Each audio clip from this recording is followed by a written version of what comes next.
When I tell you 2016 did not come to play with anybody or memories of their childhood, that angel of death was trash this year. Yeah, outline. With Kevin Dwayne. The outline. With Kevin Dwayne. This is the outline. With Kevin Dwayne. Kevin Dwayne. Kevin Dwayne. With Kevin Dwayne.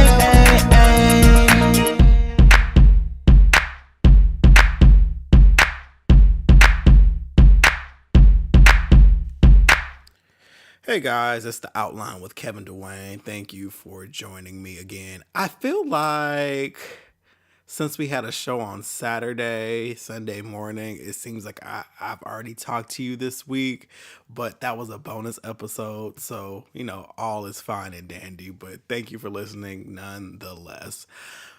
My sleep schedule is so crazy right now. Like, this whole week has been very weird. It's like my body is taking a split schedule. Like, I have a split shift of like sleep. It's just, oh my God. So I've been falling asleep at like 8 p.m.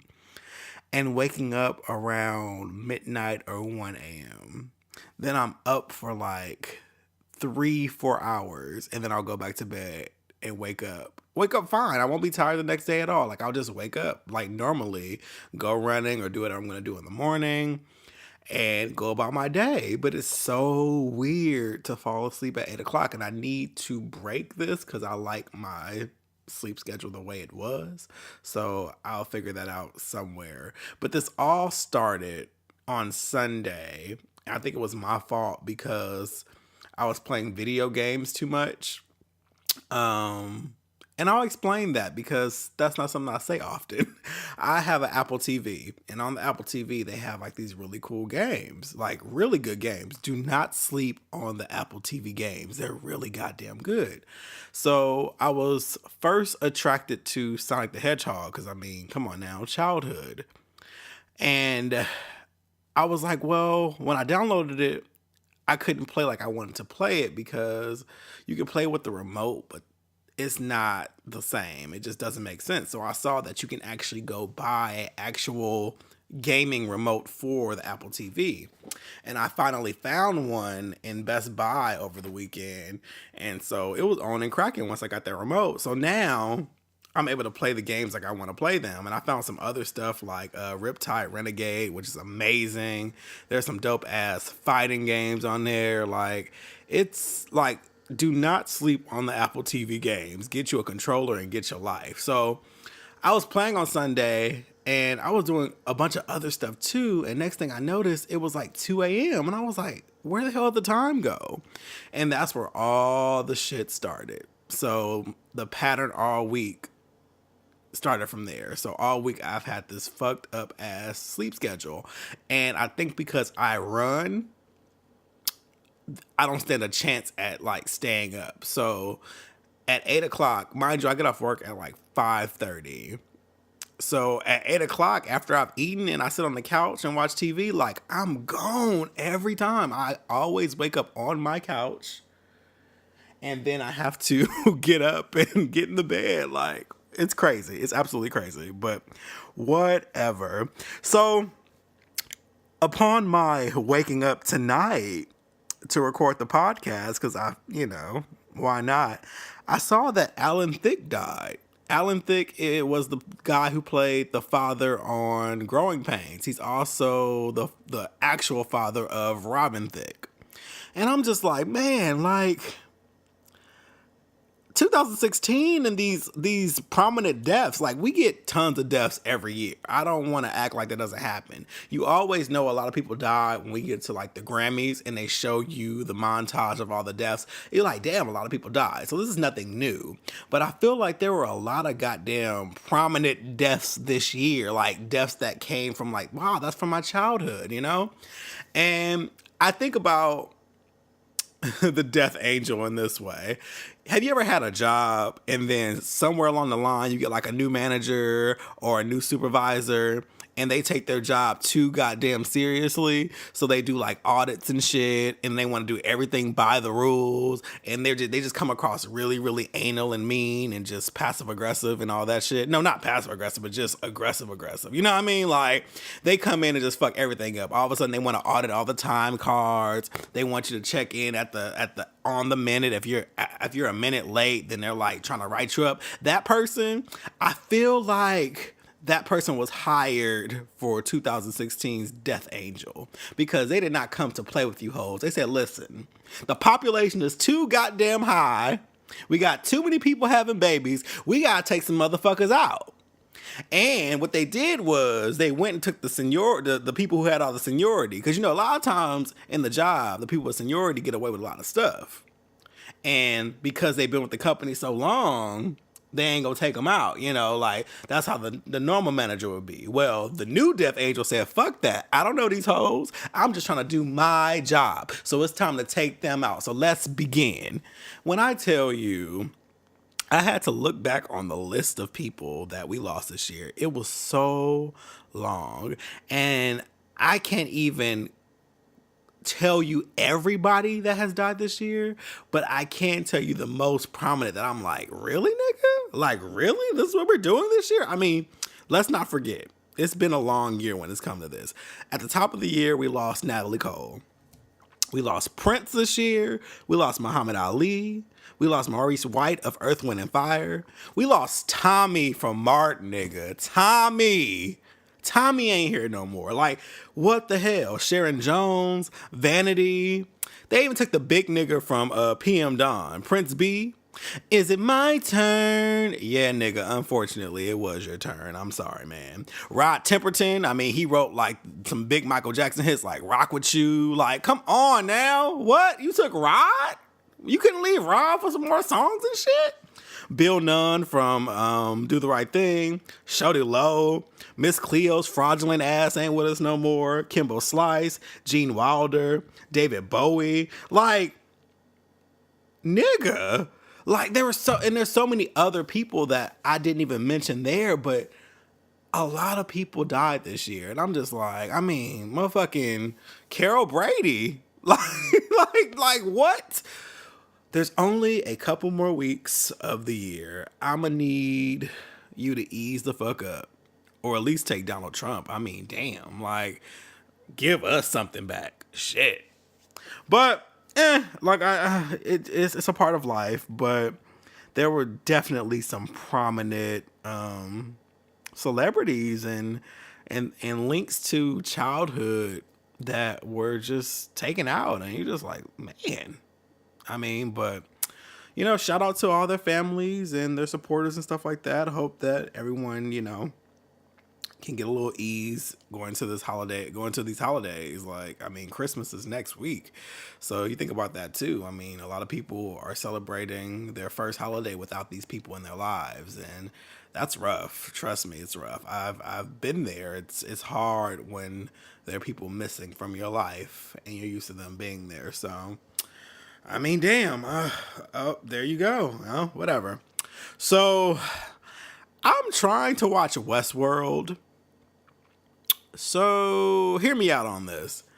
Westworld appears to be one of those shows, and I say appears to be because I'm only on episode 3 now.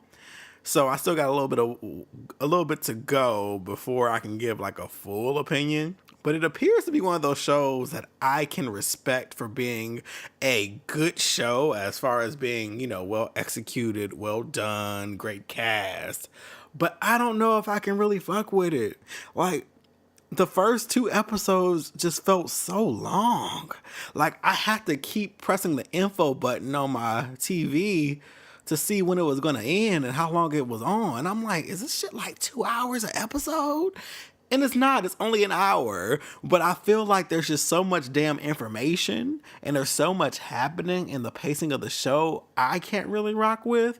But the concept is pretty dope. And from what I gather in my, you know, my basic ass understanding is Basically, Westworld is a android world that is created for real life people like you and I to escape and, visit this world and do some fuck shit. I mean, you can kill people in this world. You can rape people in this world. You can, or you can just have regular sex. I mean, rape is, only one of the options. But you can do all this stuff in this world, and you pay to go there, and it doesn't count against you because all the people that you're doing this stuff to aren't real people. They're android humans made, and they're called hosts, and they host you, so you can do whatever you want to them. And so it's just like it's a world where you can just be free. But the odd thing about it, it's like a old Western world. I'm like, well, if I'm paying to go to motherfucking world, I would at least want it to be kind of like, present time, where they weren't still, hanging niggas. But whatever. I mean, it is what it is. So the show concept itself is really, really good. Like, I don't doubt that it's a good show, but just like Game of Thrones, I just don't know. Like, it takes too much thinking and entertainment. Like, unless I'm watching a documentary or some shit, I'm not trying to think that much and rewind and say, wait, what did she say? I can't even get up and grab no chips out of the kitchen because I'm gonna miss something important, and then the whole damn episode I'm gonna be confused. Like, it's team too much. But I'm gonna keep watching. I'm gonna see if I can, I'm trying my best to get that connection. You find that connection with the show and you're like, okay, I can rock with this now. Like, this is my show. I'm trying to get that because it seems like it would be the show to do that too, but it hasn't happened yet. I just find myself really wrecking my brain or falling asleep. And I mean, whatever. It is what it is. Moving on. Golden Globes this year. Well, for next year, the nominees came out and there was a super black turnout. Okay, so on the flip side of 2016 taking out a bunch of people, I have to say this has been one of the blackest fucking years ever when it came to entertainment. Like, when I tell you my melanated folks showed up and showed out this year, they did. Like, I'm proud of everyone. So there were a lot of nominees this year for Golden Globes. I mean, you have Denzel Washington, you have Courtney B. Vance, Tracy Ellis Ross, Thandie Newton, Issa Rae, Kerry Washington, Mahershala Ali, Ruth Negga, Viola Davis, Naomi Harris, I'm trying to work on my enunciation. Pharrell, Barry Jenkins, Octavia Spencer, Sterling K. Brown, Stevie Wonder got a damn nomination, Anthony Anderson, Donald Glover. Man, like, it's a beautiful thing. And something else I peeped, there was a nomination for lead woman in a comedy or musical. And Issa Rae and Tracy Ellis Ross are both nominated. But I noticed that the last nomination for a person of color in that category was in 1985, and that was Nell Carter. Nigga, it took that goddamn long? Like, stuff like that is such a microaggression to me. No one speaks on it, no one says anything, but then it took that long. That was 31 years ago. That was 31 years ago. And you mean to tell me we are just now getting to a place where women of color are being nominated for this award? And here's the gag. The only person to win that award was Debbie Allen. And that was in the 70s. So I'm just like, what the fuck? Like, I just can't. But congratulations to all my beautiful black people. Black boy and black girl magic. Black boy joy, black girl joy. Like, it was a great year when it came to entertainment, music and musicals and television and movies. And that can't be taken away.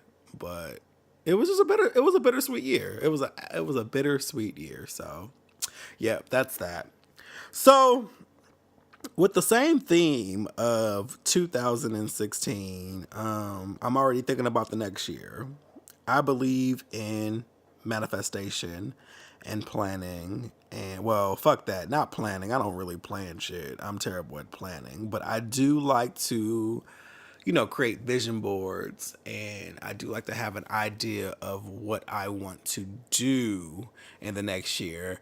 And for the most part, I've been good at it for the last few years. I'm looking at my vision board right now that is actually it's interesting. If you ever can't come to my place, which you probably won't, I have a vision board. It's actually on the floor, but it's on a wall in my living room. Like it's on the floor, but it's leaning against the wall near my record player, so I can see it when I'm creating and when I'm recording this podcast and doing things. And honestly, I'm looking at some of the things that are said on there, and I've done them. And I don't necessarily put tangible things on it. I put ideas. For example, it says peace. I have tons of peace. It says start a movement. It says the strongest statements don't use words. I think about me creating this podcast. I think about me being published in the Georgia Voice this year. Just moving. Go see do. Being adventurous and just and trying new things. Have some fun. Laugh a ton. Definitely done that. And just creating a legacy. And it was all about doing something different, and I did, and focusing. And I mean, I like this podcast is a big part of that, and I definitely made some strides this year. And so now I'm thinking about what I want to do next year. And next year, I think I still want to focus on, moving forward with my brand, for sure, for sure, for sure. But I also want to work on my character and things within. And I just want to be an all around great man, like I want my character to speak louder than ever.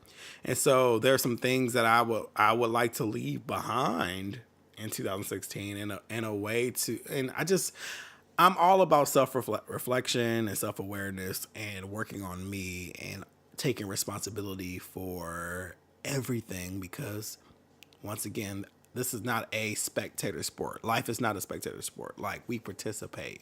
And so I'm always trying to keep myself in check so that I, realize what I'm doing and, how it affects the outcome on many things. So there's that. Now, let's start with one idea.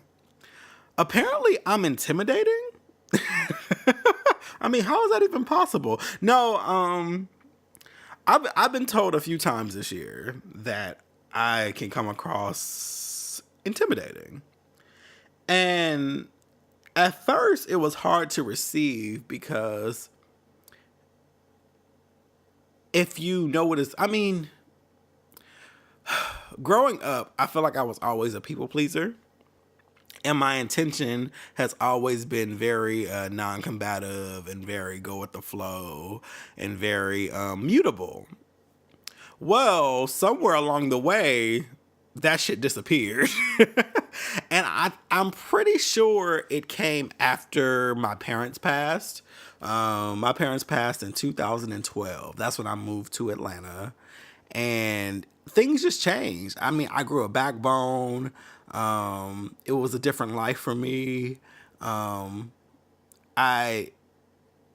encountered a new form of struggle, and it really made a man out of me, and it really gave me my own voice. But with that, I guess, came a lot of pushback, and I definitely figured out what I wanted. I became very, very, very outspoken. I stopped staying quiet about things if I saw, if I pointed something out. Now, I guess that changed the game when it came to like friendships and dating and stuff. And I was talking to a friend of mine, and I was just like, I don't know what it is. Like, things have changed. It's not like there used to be a time where people would like approach me, and it was nothing to kind of go on dates. And now I feel like I have to initiate to make them happen.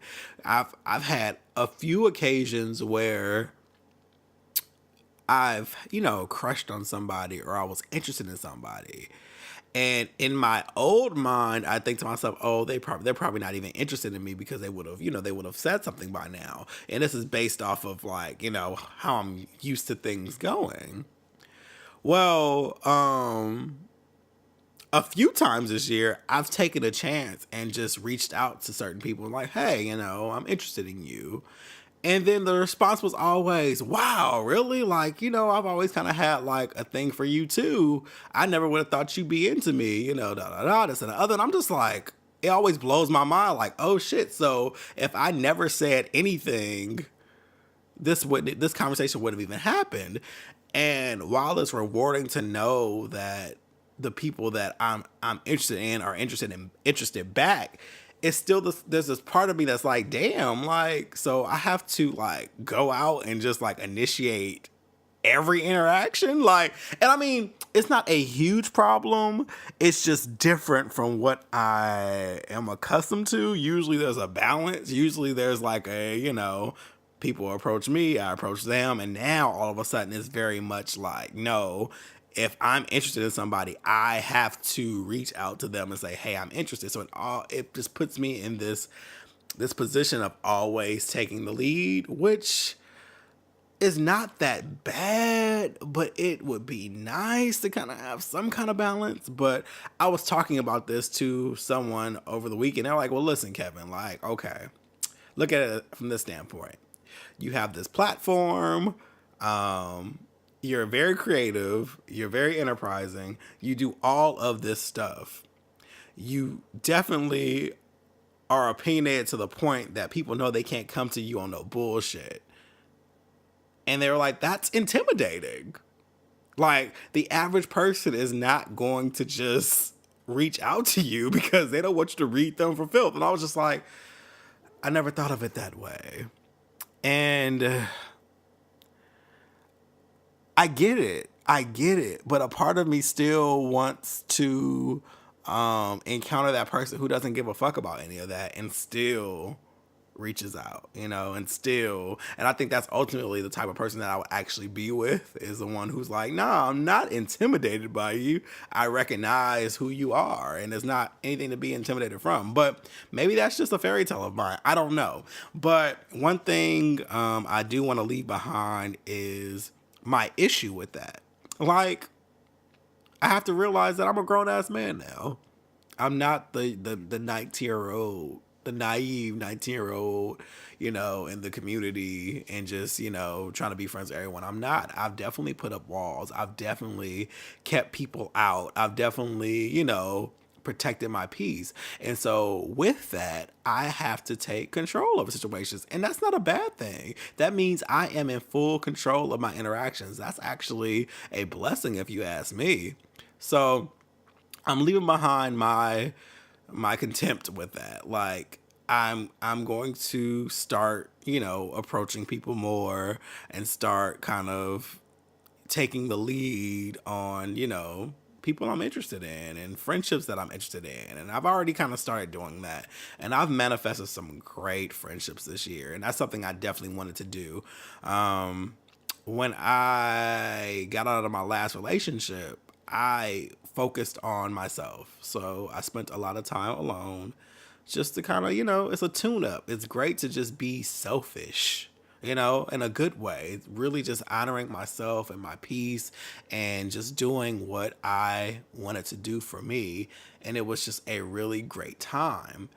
And then came a point where I was like, you know what? I need to start building up friendships again. Like, I have my core, which I talk about all the time, but they're all across the US. Only one person is here. Outside of that, everyone, is everywhere else. So I don't have a lot of people to kind of go out with. And so I've been working on manifesting good ass friendships.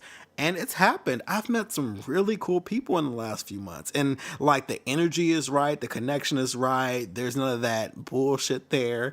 And it's awesome. And that came from me initiating and taking control. And I realized that there's actually a good part of this because I have a very particular standard of energy and what people can bring to the table. I have to then take control and initiate these connections. So I'm okay with that. So that's number one. That's what I want to work on in 2017, is not having contempt for it, but actually embracing the fact that I am in control of my interactions and my interests. So, if I think somebody's fine and I'm feeling them, I gotta just, hit that DM up and be like, hey, what's good? And it doesn't mean anything less to me. It doesn't mean that I'm not desirable enough for someone to reach out to me. It's just the trajectory has changed, and I'm a grown ass man, and I gotta step up, and I'm okay with that. So number two, I'm really trying to work on my own personal hypocrisies. I believe that everyone has them. I mean, we're all hypocrites in some kind of way. There's some kind of belief or ideal that we have for other people that we notice in them that we don't notice in ourselves. And I've truly realized that. I don't have a lot of hard examples in the moment, but I do have one, so I can give you an idea of that. Okay. With me, I don't like this is something that I have to check myself on all the time. I don't like when people get comfortable with me too quick in the community, in the gay community. And what I mean by that is I cannot stand when I meet somebody and they're already calling me girl, bitch, sis, daughter. I hate that shit, especially if we're not friends. It drives me crazy. And it happens all the time. Like, I have people on Facebook like that I never talk to, and they'll get in my comments and be like, what are you talking about, sis? And hey girl, and hey bitch. And I'm just like, I don't like that shit. Like, you don't know me. Don't do that. I hate it. But on the flip side, if I'm talking to my best friend, oh, we bitch, girl, honey, cunt, all that shit. We do all of that. But in a way, it is hypocritical, because it's like, how do I have a rule for one person and another one for another person? And it's like, why does, and I'm thinking to myself, why does it make me so uncomfortable when strangers do it? I don't know. It's just, I guess because my friends respect me. Maybe that's it. Like, my close friendships, that I know they don't look at me as less than man. I know that, but that's the lingo that we use in our conversation. And I've known them for years, so it's comfortable, it's fine. But there's just something about when someone who doesn't know me pops in my comment and calls me bitch, girl, sisters. I don't know. It runs me low. But I do recognize that there is a level of hypocrisy in that. Like, I do recognize that. And so I'm trying to work on not being so sensitive to things like that. Cause I just have it's more than just those labels. It's more of a comfort thing. I don't like people who are too familiar too soon. I don't like people who try to crack jokes with me without knowing me, because it's like, you don't know my humor, you don't know me, so why do you feel comfortable enough to try to crack jokes and say little side shit? And like, shade and reading and shit comes naturally to gay people. I mean, it's become more of a popular thing worldwide because of housewives and shit like that, but it's still very much ingrained in our society. And so a lot of times you'll meet people and they don't know my brand of humor, they don't know me, and they'll try to come at me sideways, and I'm like, you got the wrong motherfucker. Like, you don't know me. You don't know me. But once again, I can have friends and we'll joke all day, but I feel like they've earned that.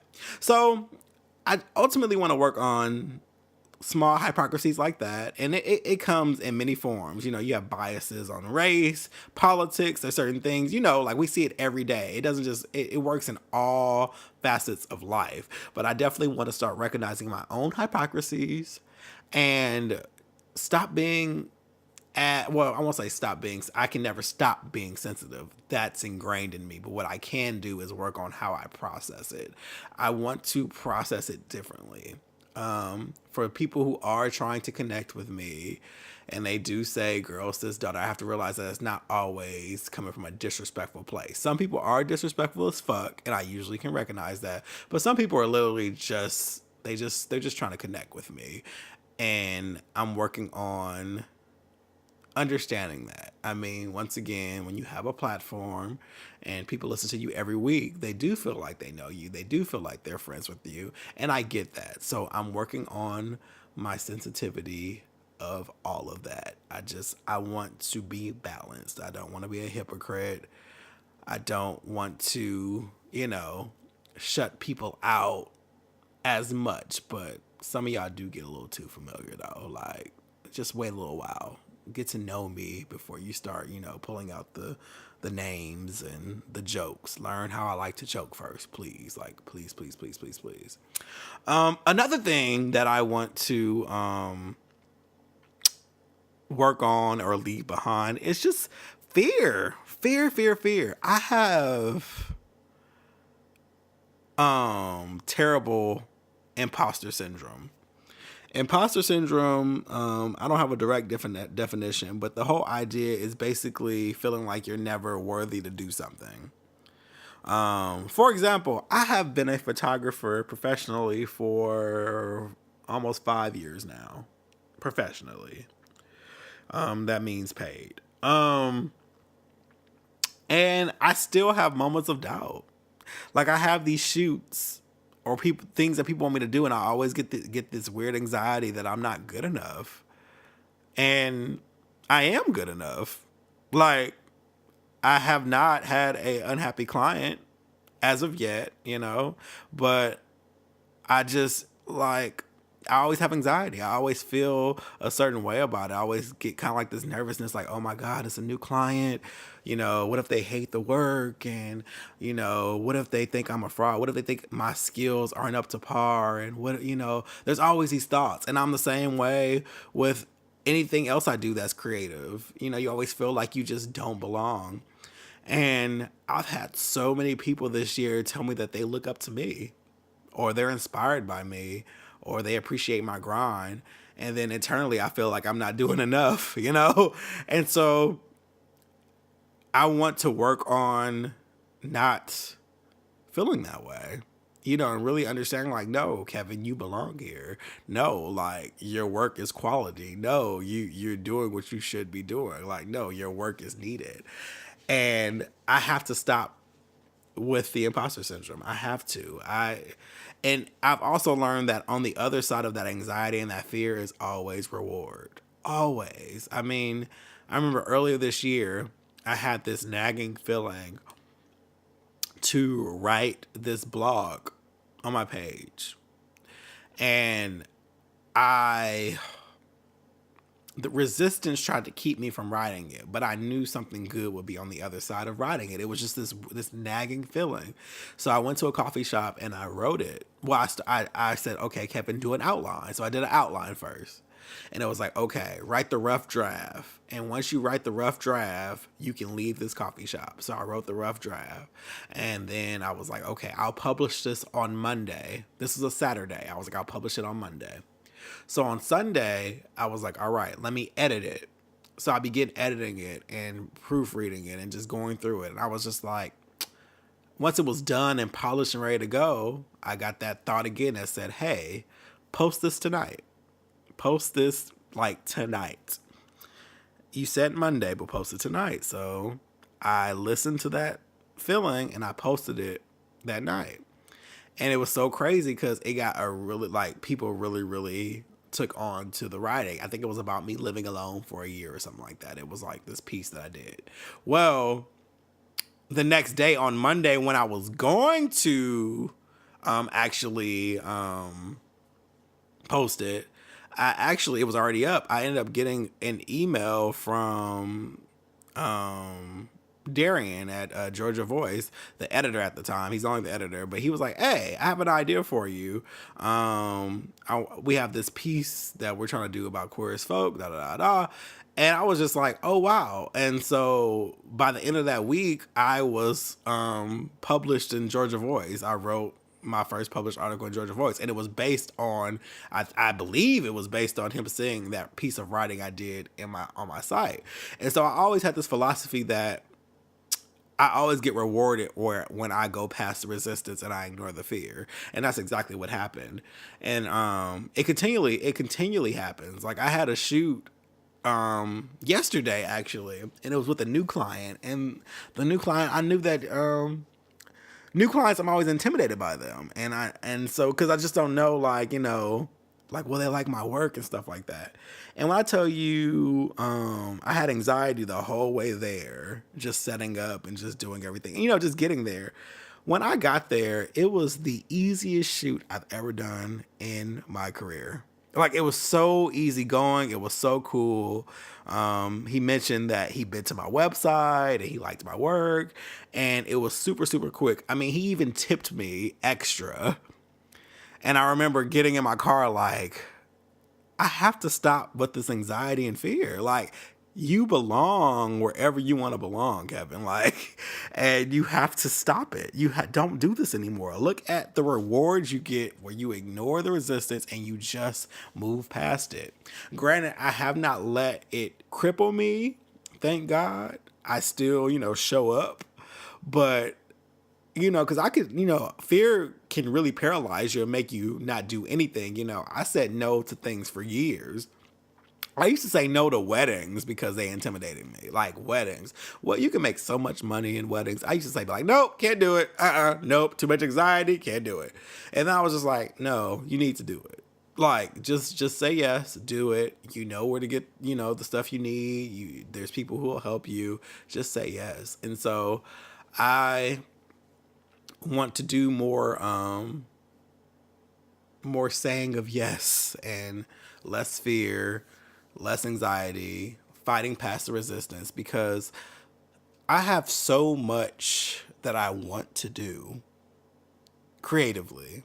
So many thoughts, so many things that happen outside of photography, outside of comedy, outside of writing. Like, I truly feel like that's why I was put on this earth, was to create things. And I have so many things that need to get out and they need to be put in tangible form. And I can't continue to let resistance keep me from doing that, because there's actually some success on the other side. And I hope that works as an inspiring piece for you listening to this, because I think it applies to everyone. On the other side of that resistance, that voice that says you can't do it or you're not good enough or whatever, there's actually success on the other side of that. And you have to fight past it, because that resistance is actually trying to keep you from getting what you deserve. And you got to fight it. You have to fight it. And I encourage you as I encourage myself, because I know that there's more for me in this life. And time's ticking away. I'll be 31 in March. Oh my God. And I'm just like, you know what? Time's ticking. I'm getting older and older, and it's time to really just show the world what I'm made of, and really just get out there and do the damn thing. And those are the three things that I feel like will get me there. I'm trying to be, well-rounded. I mean, I want to be well-rounded in my relationships, my friendships, my career, and my life. And I think this last year or so has been about working on, my peace. And I'm very much at peace, and I've learned how to manifest things. Next year we're fine-tuning, because I feel like my life is going in a different direction, and it's going to be an incline, and it's going to be successful. So I'm just tightening things up so that I can be prepared for whatever is to come. And I'm glad that I'm putting this out into the world and recording it. So I think this is going to be a very monumental and monumental and profound podcast recording, because I feel like this is a moment that needs to be recorded, because yeah, I'm ready for the next level. I really am. And I'm going to keep working towards it. But that's all I got, though. Thank you, as always, for listening to the podcast. Please remember to like it, subscribe, tell your friends about it, rate it. We're on KevinDeWayne.com, Stitcher, SoundCloud, iTunes, Google Play Music. You guys know the rundown. But I love you all, and I will talk to you next week. Peace out.